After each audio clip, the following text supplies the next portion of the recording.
What's up, everybody? Mr. Pauline here. And lately I've been getting people asking me to replace just the AC compressor, no other parts, which I will not do because it doesn't work, and I'm going to explain right now why. Cars today come with things like this, and or this, and definitely another filter. And look, this one's plugged up. I can't even blow any air through it.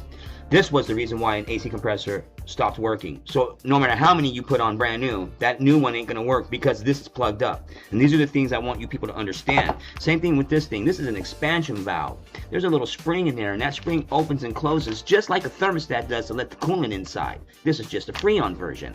And if this jams up, you're not getting any cold air. Again, no matter how many AC compressors you put in the car.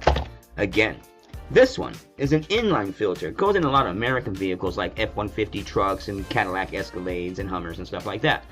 If this is plugged up, you ain't getting any Freon through anything. Again, waste of just buying an AC compressor. I'm just throwing this out there because all summer everyone needs to know why. And I have to break it down and tell them this is why. You know what's funny about it? They never call me back. But that's okay because they're out there learning something new today about how much time and money they have wasted. And another thing I want to throw out there, when you go and buy a new AC kit with the compressor, you got to empty that oil in the compressor out and put whatever the car recommends. Because you may get a compressor that has like 7 or 8 ounces, and that would be the whole system. That 7 or 8 ounces does not just go in the AC compressor. Half goes in the compressor, half goes in something like the Drier, if it's something like that. So you got to do some research and don't just go hire anybody. There's a tip for the day, everybody.